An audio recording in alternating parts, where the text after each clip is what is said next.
Pregame.com. So the big question is on the links, how do we gamble on Phil Mickelson's gambling?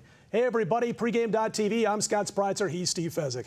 And it's time to talk Phil Mickelson. And the question, Scott Spreitzer, is it time to fade Phil due to all the distractions? Well, you know, we're going to discuss whether it's the distractions or whether Phil is just fading. And that's what we got to try to decide here as we get ready for the British Open, where he has had success. And the media, for me, guys, is the fact that they've kind of sensationalized this entire story. I mean, if you're reading a story that you've brought up on any sports page on your computer and you see right next to it, Mickelson, money laundering, of course you're going to look into that. I think it's unfair, the situation, but our big decision here is whether what Phil Mickelson is doing, his struggles on the course, have been because of what happens off the course, or if he's just been fading, getting a little bit older, Steve. Yeah, I think a little bit combination of both, but sometimes we forget these are human beings out there. And here's a situation with Phil, multimillionaire, has a tremendous life, a tremendous family, and he's reading these allegations of the people he's associated with. Apparently, he wired some money to them. They were placing bets for him. He wasn't involved with any bookmaking or anything like that, didn't commit any crimes. But you and I both know how this works. His wife's coming up to him and saying, whatever it takes, make this go away. Stop being involved with this sort of thing.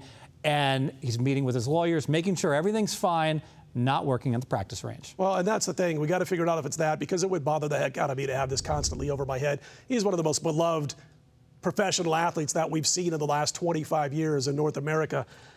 The course, though, I got to wonder about this course, because that U.S. Open was so darn popular, or not popular, but such a big situation for Phil Mickelson trying to get that U.S. Open win. And the course was set up like a British links course, you know, like a St. Andrews, and he failed. It looked like the lack of focus was there, and by Friday afternoon, we knew he wasn't going to be in the mix. And let's face it, this was the one he wanted, the U.S. Open. He wanted the lifetime Grand Slam. He's won the other ones. This was where all of his effort and his focus should have been, and it just didn't happen. I tell you, Scott, I can't wait for the British Open, where I think it won't be his complete focus. And well, the question is, well, how can I profit from him not winning the tournament?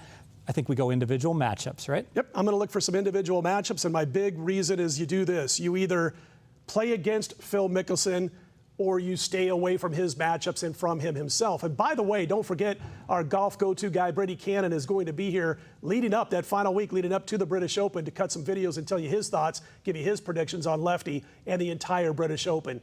He's Steve Fezzik. I'm Scott Spreitzer. More videos right here at pregame.tv.